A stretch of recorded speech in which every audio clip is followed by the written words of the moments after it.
Salut à tous et bienvenue dans Long Live, le débrief. Une semaine sur deux avec David Ordono, nous revenons sur l'interview de la semaine précédente. En l'occurrence, nous avons reçu le docteur Gilbert Boujaoudé, qui est donc sexologue, andrologue et qui nous a éclairé sur la sexualité au fil des âges. Mais avant de commencer ce débrief, est-ce que vous avez prévu de faire du sport cette année? Si oui, si oui, téléchargez mon application Lucille Woodward. Vous avez deux façons d'utiliser l'application, soit sous forme à la carte, 14,90 € par mois, ou bien en forme Expérience Club à 250 à prix divers euros pour la fin d'année. Vous avez énormément de vidéos, du coaching tous les jours, du sport, du bien manger, en fonction de votre niveau pour rester hyper motivé et préparer un défi sportif parce qu'on sait que les défis sportifs, ça vous motive vraiment. David. Ok, je vais m'abonner. Non, mais je suis convaincu. David, quoi? La sexualité, ça a fait parler sur YouTube et aussi sur Instagram. On a eu beaucoup de retours. Effectivement. J'ai noté un retour, déjà, qui m'a un peu étonné, moi, si je puis me permettre de le citer, d'un monsieur, je crois, qui disait que le sujet était malaisant. Et c'est dire, de voir comment cette vidéo a fait réagir, de voir le nombre de vues qu'elle a fait très rapidement, c'est dire ce sujet est évidemment ultra concernant, touche tout le monde et pose des questions qu'on se pose tous. Et je crois qu'il a répondu, vous avez répondu à pas mal de choses. Oui, c'était quand même une longue interview, 1h30 quand même de conversation. Moi aussi sur Instagram, j'ai remarqué pas mal de commentaires et notamment des commentaires assez négatifs sur c'est pas la sexualité qui me rend épanouie ou et la sexualité solo ou bien tu t'es planté sur le sujet. Et puis finalement en fait les gens n'avaient pas regardé la conversation complète mais juste la 1 minute 10 de minuscules petits bouts pris pour encourager les gens à aller regarder la suite. Donc oui, ça ne laisse personne indifférent. On a eu aussi énormément de retours très positifs, de gens qui étaient très contents qu'on aborde ce sujet d'un point de vue aussi très positif au fil des âges. Bien sûr. Et vous avez commencé, et tu avais choisi de commencer justement à 40 ans, parce que c'est un petit peu l'endroit où nous sommes tous, cette décennie-là. Exactement. Et donc, vous avez dit qu'à 40 ans, on se rend compte qu'en fait, c'est un âge où on a l'impression d'avoir fait tous nos devoirs, d'avoir construit, et c'est un âge où on veut s'amuser. Et donc, la sexualité est un terrain de jeu que beaucoup redécouvrent, où ont envie d'explorer un peu plus à cet âge-là qu'ils ne l'ont fait avant dans leur vie. Parce qu'avant, c'était carrière, mariage, enfant, tout ça en fait. Oui, c'est aussi un âge de palier d'insatisfaction sexuelle. Moi, c'est aussi ce que j'ai noté. Oui. C'est rigolo d'ailleurs, on a noté deux choses assez différentes. C'est-à-dire que tu arrives à un palier parfois d'insatisfaction parce que tu as construit et t'es installé dans quelque chose et donc soit tu as fait ce que tu avais à faire avant et tu as envie de voir autre chose, soit tu as envie de te libérer, de découvrir de nouveaux terrains. C'est pas une histoire de couple. C'est pas qu'une histoire de couple. Là, on parle vraiment de sexualité et donc de la manière dont on peut la vivre à deux, même si on est depuis 20 ans ensemble. C'est ça qui était intéressant. D'ailleurs, c'était pas un podcast sur le couple, c'était un podcast sur la sexualité. Exactement. Ce qui peut être assez différent.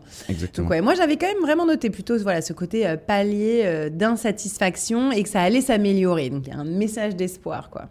Au début, en tout cas, il dit... et il peut expliquer ce palier d'insatisfaction parce que quand on se remémore notre jeunesse ou les débuts d'une histoire, souvent on a tendance à se dire qu'au début c'était la passion, la fougue et que notre sexualité était plus intense, plus débridée.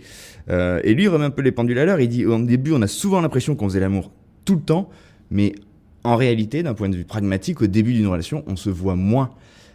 Donc c'est un peu une impression, cette idée de fougue du début parfois. Elle est un peu contextuelle.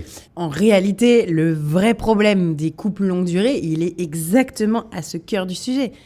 C'est-à-dire qu'on se voit trop, on est trop les uns sur les autres. Et d'autant plus, je pense, en région parisienne, ou dans les grandes villes, les centres, où on a des petits logements. Tu vois, on est des logements, 60 mètres carrés, les gens sont les uns sur les autres, 90. Tu peux pas éviter l'autre. Exactement. On peut pas éviter les enfants, on peut pas éviter l'autre, le couple. On est beaucoup les uns comme ça, on a cette proximité permanente, en fait, tu peux pas vraiment échapper.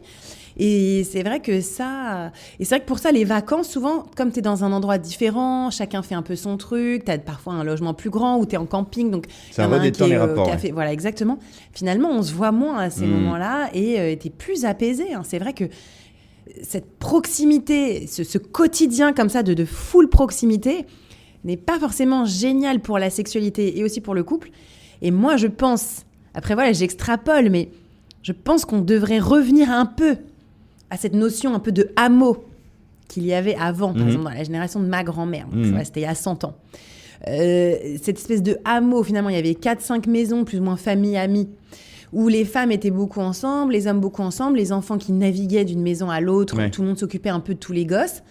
C'était pas parfait, parce que ça provoquait aussi des petites guérillas de village. Mais il y avait ce côté où tu étais moins en permanence avec ton conjoint en microcellule. Oui, il y a l'habité qui fait ça. Les villes, c'est très difficile justement de le penser comme ça. Donc, moi, je crois qu'il y a une punchline qui résume bien le truc et que j'entends et dont je parle chez moi depuis... ou dont on me parle plutôt chez moi depuis quelques mois, c'est on n'est pas fait pour se voir vider de la vaisselle. On n'est pas ensemble pour se regarder vider de la vaisselle, en fait. Oui, non, mais exactement. Je suis d'accord. Je pense qu'il y a en fait toute une nouvelle considération à avoir en termes de couple et de vie de famille, en fait, où il faudrait élargir peut-être les immeubles pour en faire un peu des espaces de co-living. Ça commence d'ailleurs à se développer, le co-living, un peu comme le coworking, mais le co-living, où finalement... Voilà, il y a un grand espace un peu pour peut-être une 50aine de personnes. Tout le monde s'occupe un peu de tout le monde, ça s'organise et on est moins en permanence dans son microcosme de couple et de petites familles, de cellules. Et ça dit un truc que vous avez pointé très rapidement, c'est que une des clés en cas de problème, souvent, et c'est ce qu'il pointe du doigt, dans la sexualité, c'est pas forcément sur le terrain du sexe qu'il faut le résoudre, c'est prendre du temps pour soi. Et moi, j'ai trouvé qu'au final, tout ce chapitre-là, toute cette thématique autour de la sexualité, vous n'avez fait tout du long que dire, en fait, ça commence par prendre soin, il faut commencer par prendre soin de soi. Et c'est ça la clé. Trouver du temps pour soi, se sentir mieux, apaiser, faire des choses pour soi, et c'est là qu'on retrouve plus facilement l'autre. Mais ça, moi, je ne m'y attendais pas, à ce qu'on parle autant de... Vraiment se concentrer sur soi, sur sa santé. Vraiment sur sa santé, son bien-être, sa santé mentale, sa santé physique, sa beauté, comment tu te maquilles tout seul dans la salle de bain, ce genre de choses.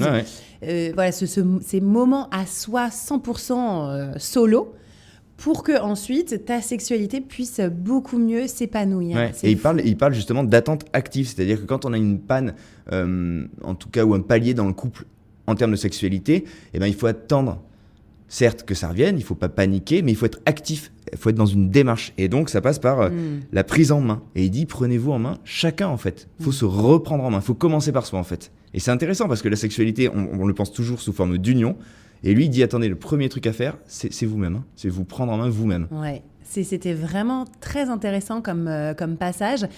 Et l'importance de l'hygiène de vie. Finalement, en fait, ta sexualité reflète ton hygiène de vie quotidienne et depuis les 5-10 dernières années. En fait, c'est un curseur. Voilà, exactement. C'est ça, c'est un baromètre qui t'indique finalement comment tu es. Et notamment le fait de plus ou moins d'absence de libido détermine en fait la qualité de ton hygiène de vie depuis plusieurs mois et années. C'est fou. Oui, alors je pense que les choses sont liées. Après, ça ne se vérifie pas forcément tout le temps. Mais non, mais attends, dans l'hygiène de vie, il n'y a pas que le sport et l'alcool. Il y a aussi justement les interactions sociales, d'avoir envie, d'être motivé, d'être stimulé intellectuellement. Oui, certes. L'hygiène de vie, c'est pas que faire du sport et bien manger. En tout cas, c'est un reflet de la santé. Panel. C'est un reflet de la santé. La sexualité est un reflet de la santé. Et une bonne santé influe sur la sexualité. Et réciproquement, vous l'avez dit aussi, une bonne sexualité influe sur... Exactement. Donc, il y a cette idée de se prendre en main, de commencer par soi, hyper bien. Et punchline... autre levier hyper important, le travail punchline que tu as relevé. L'erreur, c'est de croire que parce qu'on s'aime, tout va aller bien. Hyper juste. Moi, je me bats sur un truc qui est une évidence, mais sur laquelle j'ai mis le doigt il y a très peu de temps. C'est que, en fait, culturellement, on est bercé par le mythe de trouver la bonne personne, le bon, la bonne, le prince charmant, naninana, la femme ou l'homme de ta vie. On est tellement obsédé par ce truc-là, par l'idée de tomber amoureux, que en fait, quand ça nous arrive, on a l'impression que, c'est bon, c'est un peu bonne pioche ou mauvaise pioche. Oui, mais pourquoi ? Parce qu'en fait, dans les belles histoires, ils cherchent le prince charmant, et l'histoire s'arrête. C'est vrai. Alors qu'en fait, c'est là que ça commence. Exactement. Mais c'est vrai. Et la question du travail, elle est hyper importante en fait. Oui. Et moi, je trouve que culturellement, on n'est pas du tout éduqué à ça. Moi, je le dirais à mes enfants, en fait, mais comme les relations amicales, tout se travaille en fait, tout se cultive. Bien sûr. Et le couple, comme la sexualité, ça se travaille. Et c'est pas parce qu'il y a de l'amour que ça suffit. L'amour ne suffit pas. Et absolument, l'amour ne suffit pas, puisque voilà, qu'est-ce que c'est que l'amour aussi? Ça peut être un autre sujet de débat, mais parce que parfois c'est confondu avec la passion des débuts, cette folie, ce cœur qui s'emballe, les papillons. Donc, qu'est-ce que c'est que l'amour? Et après, en effet, il y a quand même un attachement, mais c'est pas parce qu'il y a un attachement et un engagement que ça fait tout. Au contraire, en fait, finalement, parce que tu peux encore plus te reposer sur les lauriers. Ouais, c'est-à-dire que, on a des enfants, on est mariés, on a un crédit, et du coup, forcément, ça va aller. Bah non, en fait, c'est là que tu peux le plus facilement t'endormir. Et le vrai danger, c'est ça. Et c'est justement quand on se réveille et qu'on est capable de se dire à soi-même et à l'autre, on a un problème. Souvent, moi, je me rends compte qu'il est trop tard à ce moment-là. C'est au moment où on se le dit parce qu'on n'y a pas veillé, souvent c'est un peu tard. En fait, il faudrait être en vigilance, pas constante, mais beaucoup plus tôt dans l'histoire. C'est vrai que ça peut être un peu tard parce qu'en fait, ça fait peut-être tellement longtemps que tu fais plus l'amour. Non, mais les couples, c'est toujours ça. Tu vois, les paliers, c'est tout le temps les mêmes. T'es frustré 3, qu'en fait, ans. Pour revenir un peu... Mais non, mais ça veut dire qu'il faut être vigilant. Il faut être vigilant tout le temps, en fait. Et il faut donc prendre du temps pour soi et aussi du temps pour son couple. Donc, c'est-à-dire se forcer à sortir, à se voir que entre... Parfois, il faut se forcer, comme parfois se forcer pour le sport ou se forcer à manger des fruits et des légumes. C'est pareil, bien sûr. Manger des fruits et des légumes. Plus tu commences, plus tu le fais, plus c'est facile. Oui. Mais pour commencer ou recommencer...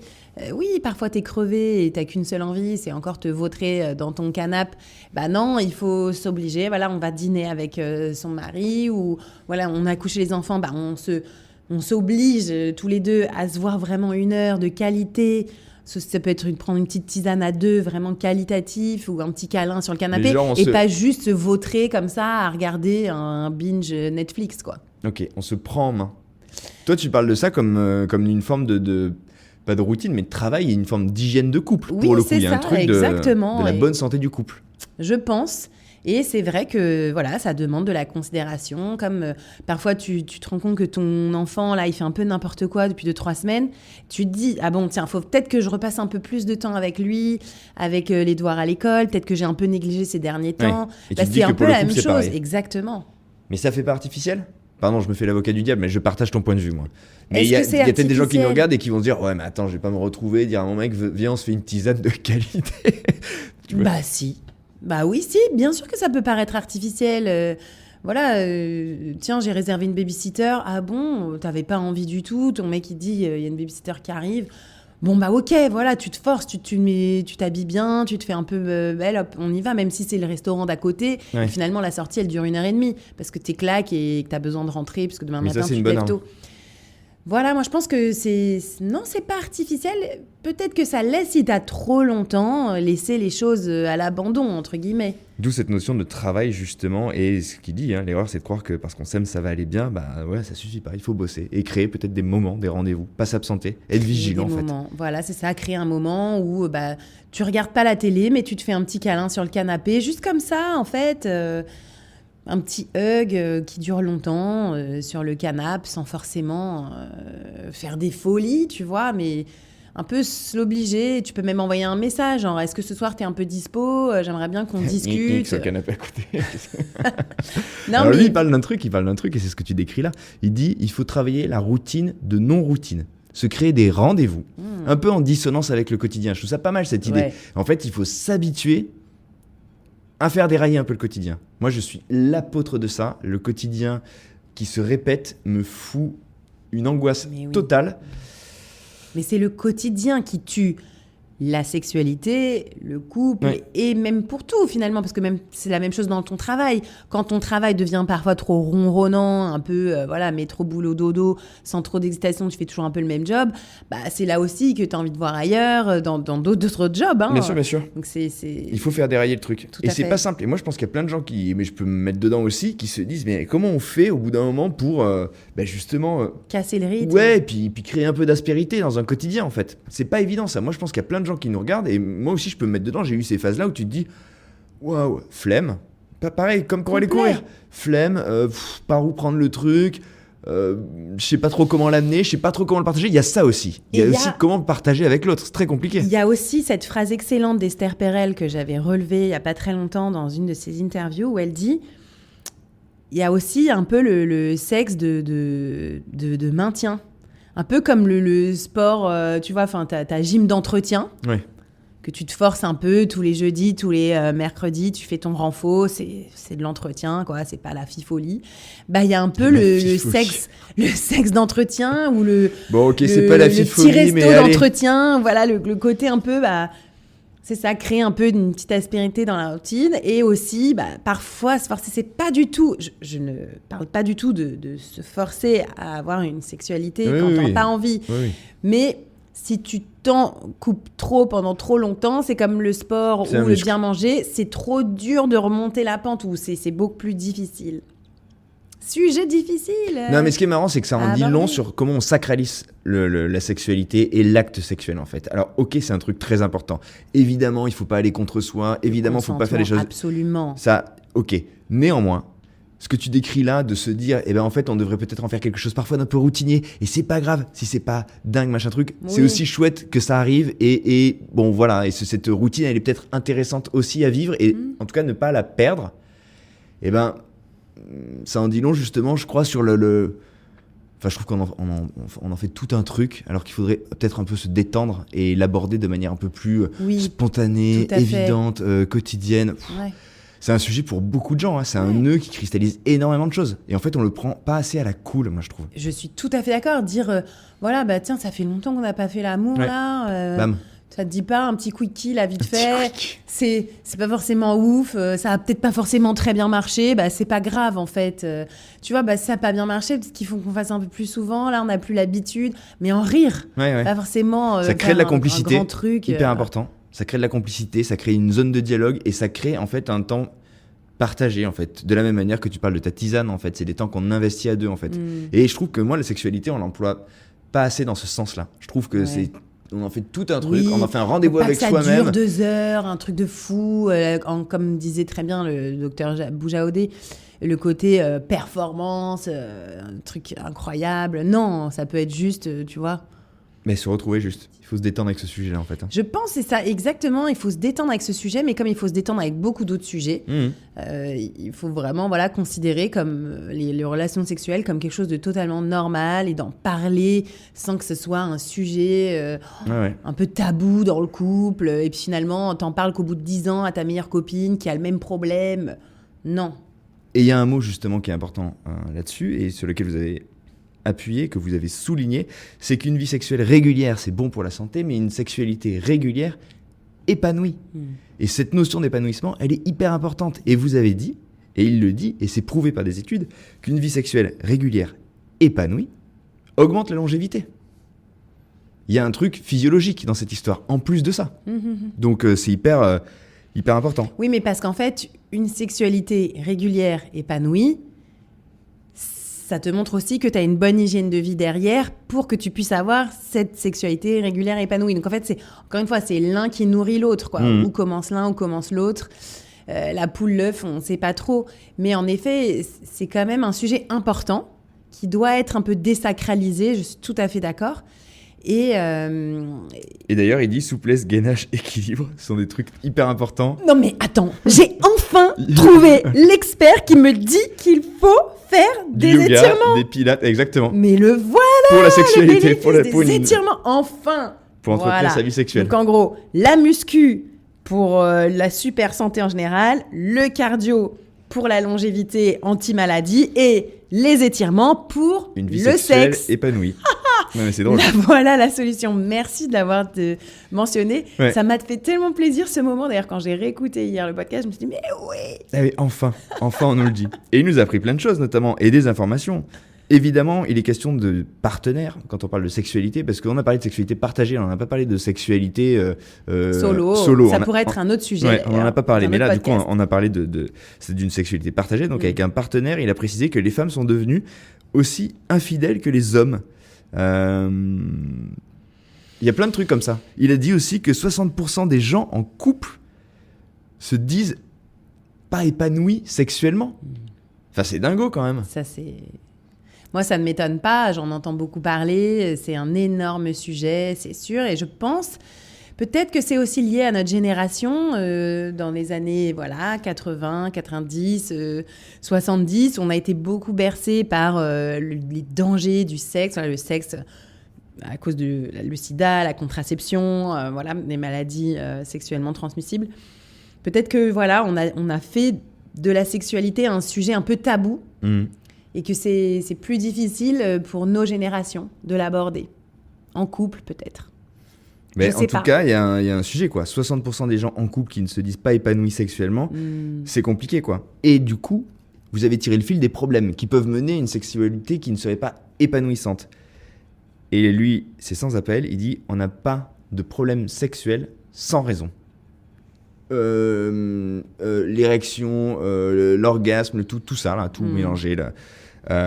Il dit en fait c'est un état moral. La plupart du temps, chez ses patients, lui, parce que lui il consulte et il voit quasiment que des gens pour ça, sur ce terrain-là, il dit mais c'est l'état moral de la personne qui définit la qualité de sa sexualité, quoi. Ouais, en tout cas à ces âges-là, vers 40, 50 ans. Oui. Après, non, mais c'est vrai qu'à ces âges-là, c'est un problème. Et moi, j'ai surtout relevé l'épuisement. Oui, c'est ça. Notamment chez les hommes.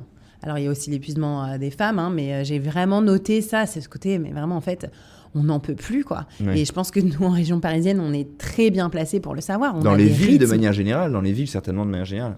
Peut-être à Paris un peu plus. Je pense partout, en fait. On a des rythmes de fou parce qu'il faut toujours courir dans tous les sens. On n'a jamais assez de thunes pour faire tout ce qu'on veut parce qu'aussi, on est tenté. Enfin, voilà, il y a c'est cet empire comme ça de la surconsommation, hein, on peut quand même en parler. C'est stressant. C'est stressant. Les transports, on habite loin de là où on travaille. Enfin, voilà, tout ça, ça fait quand même des cocktails très difficiles. Et c'est clair que quand tu t'es tapé une journée où tu as couru dans tous les sens, après tu t'es occupé des enfants, tu as quand même essayé de faire un peu de ton sport, bien manger, remettre le couvert, tu vois, je veux dire, et aller te faire... Allez, canapé Netflix, c'est bon. Et là, c'est là qu'il y a la flemme. Mais c'est même pas de la flemme, j'aime pas trop ce mot, presque. C'est plutôt juste de l'épuisement réel. Réel.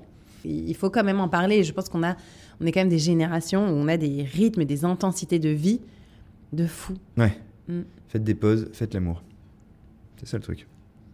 On pourrait arrêter la vidéo à ce moment-là. En parlant de pause, ménopause, vous en avez parlé aussi, puisqu'effectivement, en avançant en âge, pour les femmes en tout cas, c'est une charnière. Ouais, j'ai adoré son positif sur tout ce sujet, c'est-à-dire qu'en gros, stop les problèmes, il y a tac de solutions. Ouais. Allez voir les médecins. S'ils veulent pas vous aider, en fait, allez en voir un autre. C'est clairement ce qu'il nous a dit, quoi. Et c'est pas une fatalité. Le traitement hormonal substitutif, beaucoup de traitements hormonaux par voie cutanée. Il y a des crèmes. Il y a donc tout ce qui va être par voie vaginale aussi, hyper intéressant. Et vraiment, enfin...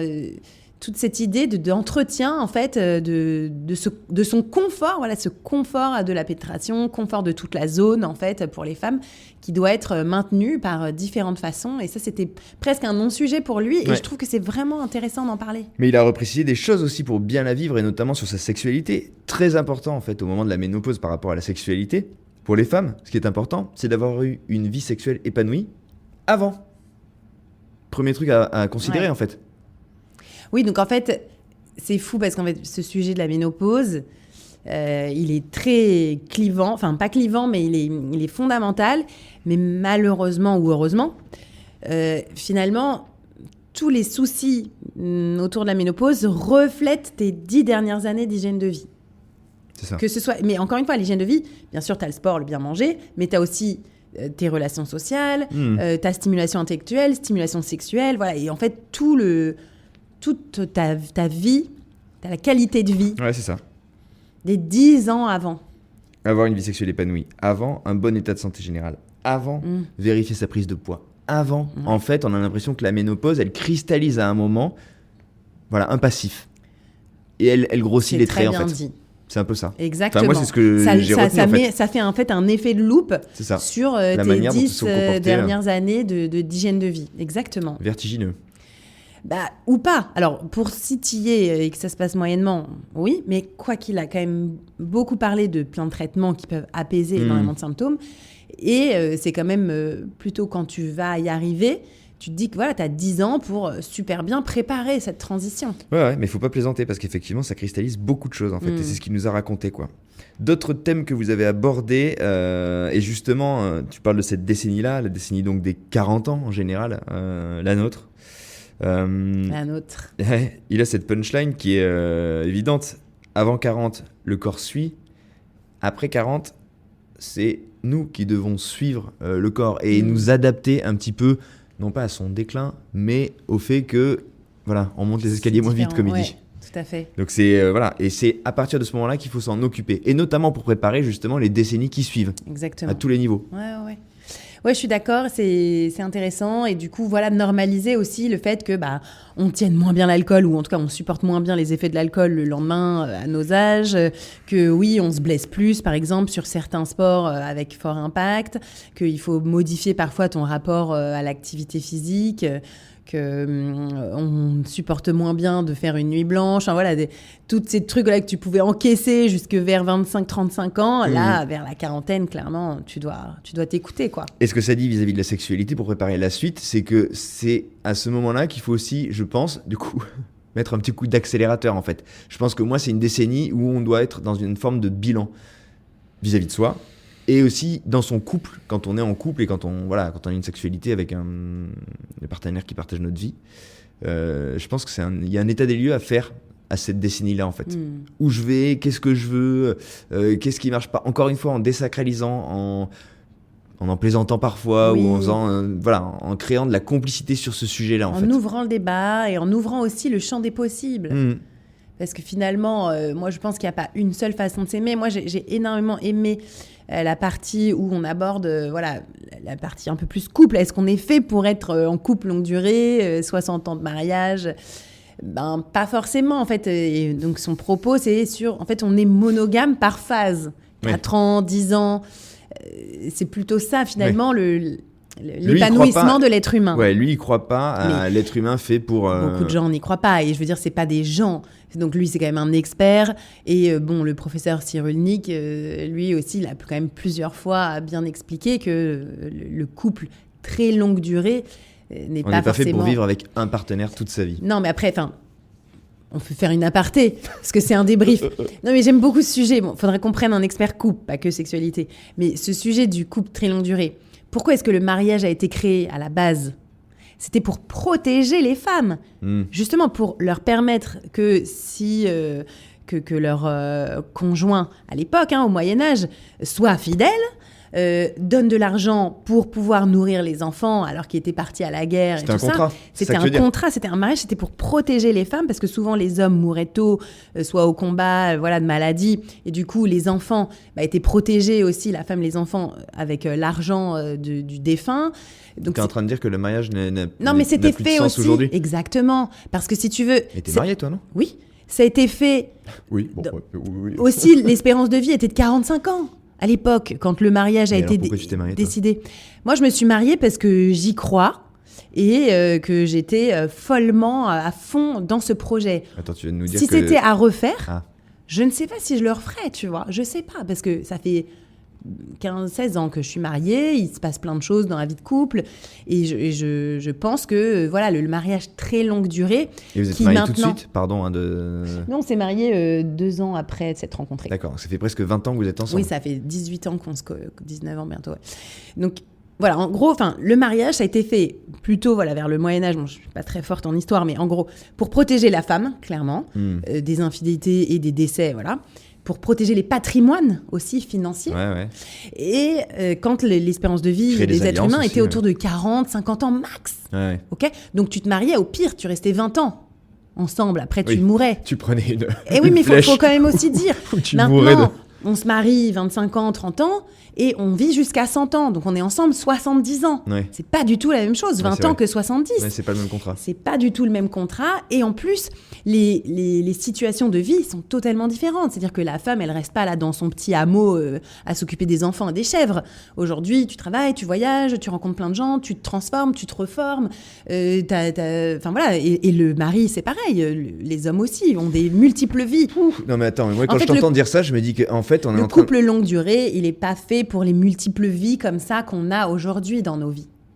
Il faut revoir complètement cette idée de la coparentalité qui est très importante, je pense. Tu vois, mais comment est-ce qu'on vit une coparentalité avec des vies comme ça qui sont multiples. Donc, si on doit résumer, pour toi, une des bonnes clés pour la longévité dans le couple, c'est de aussi baisser le curseur du rythme de la vie et peut-être d'aspirer à des choses peut-être un peu plus simples. Il faudrait souscrire à ce schéma finalement si on voulait que ça dure vraiment. Oui, mais pourquoi est-ce qu'on veut que ça dure vraiment ? En fait, je pense que finalement, on a un peu trop sacralisé aussi la relation longue durée. Et oui, ils vécurent heureux. Oui, voilà, mais peut-être qu'aussi, finalement, ils vécurent heureux pendant 12 ans. Et c'était super. Et se séparèrent merveilleusement. Et continuèrent à bien s'occuper de leur famille qu'ils avaient créée sur l'instant. Et ont continué à vivre des vies multiples. Tu vois, pourquoi pas aussi ? Il y a peut-être d'autres histoires à créer. Une autre société à envisager autour de cette longévité. Ouais. Qui de toute façon ne va pas en faveur de couple. Et pourquoi est-ce que ça devient des histoires horribles, les divorces, on s'entretue parce qu'on veut la garde des enfants, ça ne devrait plus exister, ce genre de choses. En fait, c'est on s'aime, on crée quelque chose et puis finalement on normalise la séparation et on repasse sur d'autres vies. D'autant que, pour reprendre le sujet, c'était le nôtre. J'ai fait la grosse aparté. Non, mais c'est bien. Mais de fait, tout est un peu lié. Et il a dit qu'il y avait aussi une donnée qui est à prendre en compte et qui va avec ce que tu dis là. C'est que la vie sexuelle, aujourd'hui, elle se vit à 60 ans. Et vous avez parlé justement de la sexualité qu'on pouvait avoir, notamment chez les femmes, à partir de 60 ans. Et en fait, il n'y a plus ce problème-là. Il a même évoqué un de ses patients qui avait 92 ans et qui avait retrouvé le désir de faire l'amour avec une nouvelle compagne. Dingue, 92 ans. Bien sûr. Donc trop beau, donc c'est pour ça aussi, en effet, c'est nouveau ça. Et d'ailleurs il le dit, on est les premières générations de soixantenaires, sexagénaires à montrer que c'est encore possible d'être à fond dans des vies très actives, continuer de travailler, voyager, rencontrer des gens. Et donc une sexualité. Exactement, donc tout ça forcément ça n'a pas été du tout envisagé au moment où on a créé les contrats de mariage au Moyen-Âge. Encore une fois, ce sont des idées moyenâgeuses, mais génération, je ne veux pas dire que c'est mal. Ouais, bien sûr. C'est juste que c'est d'un autre temps, et les temps aujourd'hui sont différents. Et en fait, comme tu dis, que ce soit la sexualité, le couple, c'est tellement sacralisé un peu que c'est figé. Ouais. Et on n'arrive plus à penser autrement. Ouais. Et de la même manière qu'on fait de la fin un échec, ça peut ne on fait pas, du ça début peut être toujours une bonne nouvelle renouveau. et on croit que ça suffit. En fait, non, il faut travailler. La fin n'est pas un échec. Enfin voilà, ça peut prendre différentes formes. Il y a quelque chose, et c'est la fin de mes notes, mais justement, puisqu'on parle de génération, vous avez quand même envisagé ce qui va advenir et en tout cas les nouvelles générations. Et là, pour le coup, moi, ce que j'ai noté n'est pas très très réjouissant. Les jeunes de moins de 30 ans font moins l'amour et se disent moins épanouis. Lui, il est sexologue, donc il reçoit des gens qui ont des problèmes avec leur sexualité Beaucoup de jeunes dans ses consultations. Mais un tiers de ses patients ont moins de 30 ans. C'est fou. 1 sur 3. Ouais. Moins de 30 ans. Hyper bizarre. Et il pointe du doigt les réseaux et le téléphone comme un vrai problème relationnel. Et un instrument de comparaison aussi. Alors ça, et puis il y a aussi un truc du fait qu'on partage plus, on partage moins. Ouais. Et il parle justement d'un terreau hyper important pour la sexualité qui est la complicité, le temps partagé. Lui, il dit que quand en fait on va manger, machin truc, chacun dans son coin, regardant son téléphone et qu'on rentre chez soi après, en fait, il y a toute une approche qui n'a pas eu lieu. Donc, basculer dans la sexualité à ce moment-là, c'est beaucoup plus compliqué quand, pendant 1 heure, on a été sur son téléphone, en fait, plutôt que d'être vraiment avec l'autre. Ça, c'est aussi un tips qu'il faut avoir. De la même manière que tu disais qu'il faut se prendre du temps pour soi, du temps à deux, il y a aussi une manière de vivre ce temps à deux-là. Et c'est vrai que le partager vraiment, être pleinement avec l'autre, poser son téléphone, c'est hyper important, en fait. Ouais, tout à fait. Et montrer aussi l'exemple devant ses enfants. Mais je pense aussi que les gens se sentent frustrés sexuellement, peut-être les jeunes, parce que aussi il y a cette espèce d'esprit de comparaison permanent, en pensant que ce qu'ils vivent n'est pas assez par rapport à ce qu'il devrait être vécu. Tu vois, en fait, penser qu'ils devraient vivre autre chose par rapport à ce qu'ils vivent.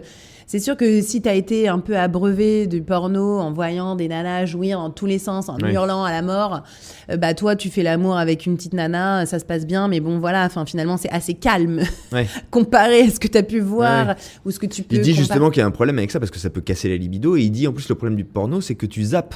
Donc quand tu te retrouves dans la vraie vie, en fait, tu peux, quand t'es dans une situation ou dans une position et que... pas là, tout le temps te dire j'en peux plus. Ouais. Enfin, tu vois, et où toi, t'es pas forcément dans le match non plus, machin truc, et là, il faut faire avec la réalité, quoi. Exactement. Et c'est beaucoup plus difficile que de switcher sur une vidéo, quoi. C'est ça. Donc, je pense que peut-être que il y a de l'incompréhension ou des surattentes. En fait, les gens attendent peut-être trop, encore une fois, trop sacralisé. Et savent plus trop quoi faire avec une réalité sexuelle. Alors que ça peut juste être assez simple, bien se passer, mais bon, ça peut pas forcément durer 8 heures avec une érection de fou. Enfin non, je veux dire, c'est... Ouais. Il faut, encore une fois, je pense qu'il faut énormément normaliser tout ça. Ça peut être fun. Oui, parfois, y a un prout. Parfois, ça se passe pas bien. Parfois, t'as trop mal à la jambe parce que la position est horrible. Enfin, tu vois, et tout ça, en fait, il faut un peu désacraliser, en rire. Parfois, t'as pas fait l'amour depuis un mois. Tiens, enfin, on en discute. Qu'est-ce qui s'est passé ? En fait, on s'est fait éclater pendant un mois. Parlons-en. Enfin, tu vois, je veux dire, il faut. C'est quoi la bonne fréquence ? On n'a pas parlé de ça. On n'a pas parlé de cette bonne fréquence. Lui parle de 2 fois par semaine. Moi, je pense impossible. 2 fois par semaine. Toi ? Quoi ?